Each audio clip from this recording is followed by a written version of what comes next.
अच्छा, यहाँ पर है मोल्स ऑफ क्लोरीन एटम। जो ई पार्ट हमारे पास दिया हुआ है क्वेश्चन नंबर 10 का। ठीक है, इसमें वो क्या कह रहे हैं कि मोल्स हैं हमारे पास, हमने मोल्स निकालने हैं क्लोरीन एटम्स के। ठीक है, और ये हमारे पास है C2H4Cl2। इसके इन्होंने हमें ग्राम्स दिए हुए 0.822 ग्राम्स। ठीक है, ये जो है ना, इनको हम हेलोजेंस कहते हैं क्योंकि इसके अंदर हेलोजन है ना, और हेलोजिनो एल्केन्स। अच्छा, यहाँ पर मैथ उन्होंने हमें दिया हुआ है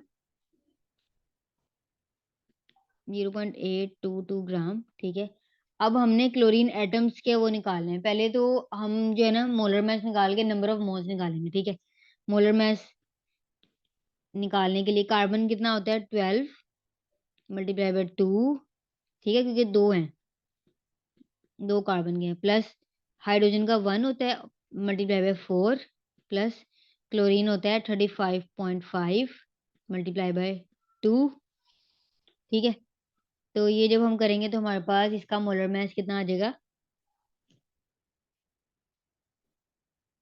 99 ग्राम्स। आवाज आ रही है? जी आ रही है। ठीक है, अच्छा, अब हमने ना इसके पहले अब निकालने हैं नंबर ऑफ मोल्स। ठीक है, और वो आपको पता है मैस ओवर मोलर मास से निकालते हैं। मैस उन्होंने हमें दिया हुआ 0.822 डिवाइडेड बाय 99 ग्राम जो है हमारे पास मोलर मास है।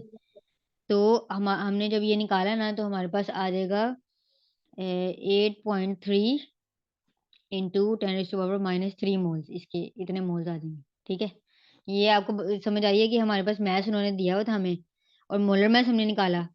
मोलर मास निकालने के बाद जी हमने नंबर ऑफ मोल्स निकाले। अब नंबर ऑफ मोल्स हमने निकाले हैं टोटल के, इसके। ठीक है, अब वो कह रहे हैं कि मोल्स आपने हमें बताने हैं क्लोरीन एटम्स के।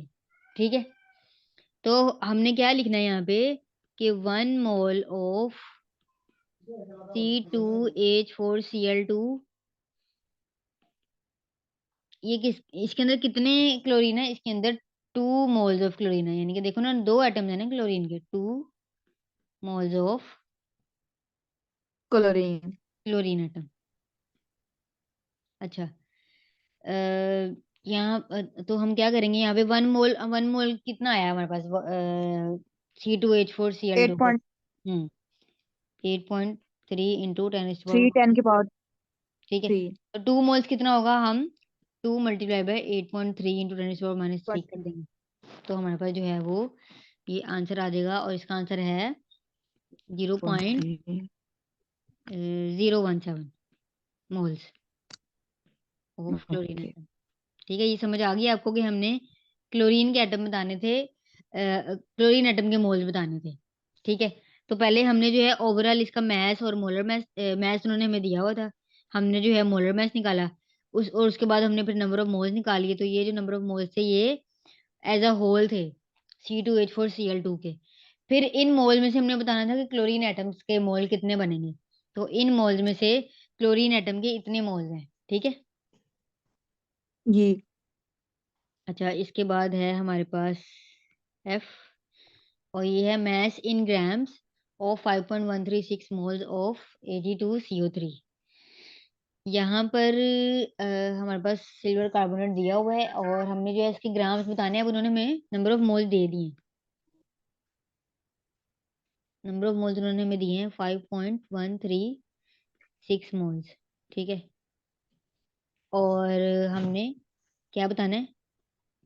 मैस बताना है मैं ग्राम्स में। जी ठीक है, वही फॉर्मूला है वो वाला जो हम यूज करते हैं, N=, mass over molar mass. तो हमने मैस बताना है। अब हमारे पास नंबर ऑफ मोल्स तो दिए हुए हैं, अब हम मोलर मैस निकाल लेते हैं। जी Ag2CO3, तो सिल्वर का होता है 108, और क्योंकि ये दो हैं तो हम 2 से मल्टीप्लाई कर देंगे, प्लस कार्बन 12। कार्बन 6, हम्म कार्बन 12, ऑक्सीजन 16 मल्टीप्लाई कर। मल्टीप्लाई 3। हम्म तो ये हमारे पास आंसर क्या आ जाएगा इसका? 276। ठीक है, ग्राम इसके आ जाएंगे। अच्छा, इसके बाद जो है हमारे पास, हमने अब क्या करना था, ये फॉर्मूला है N is equal to mass over molar mass. तो हमने यहाँ से मैस निकालना है, ठीक है। मैस निकालने के लिए हम क्या करते हैं, इन दोनों को मल्टीप्लाई कर देंगे। मोलर मैस नीचे डिवाइड हो रहा है, इधर जाके मल्टीप्लाई हो जाएगा ना। जी तो हम जब 5.136 मल्टीप्लाई बाय 276 करेंगे तो हमारे पास मैस आ जाएगा ग्राम्स में। और वो कितना आ रहा है, 141.1417.5 ग्राम्स, इतना ही आ रहा है ना। जी जी ठीक है। अच्छा, ऐसे अगला पार्ट है हमारे पास, पार्ट जी, जिसमें उन्होंने हमें दिया हुआ है मॉलिक्यूल्स दिए हुए हैं अब। ठीक है, और अब हमने जो है मैस निकालना है ग्राम्स में। उसके लिए भी हमने सिमिलरली वही मैस और मोलर मैस वाला पहले फॉर्मूला यूज करेंगे, क्योंकि मॉलिक्यूल्स दिए हुए हैं तो हम उसको एवोगाड्रो नंबर से मल्टीप्लाई भी करेंगे। ऊपर जो था हमारे पास सिर्फ मोल्स थे ना, मोल्स की बात हो रही थी, तो हमने खाली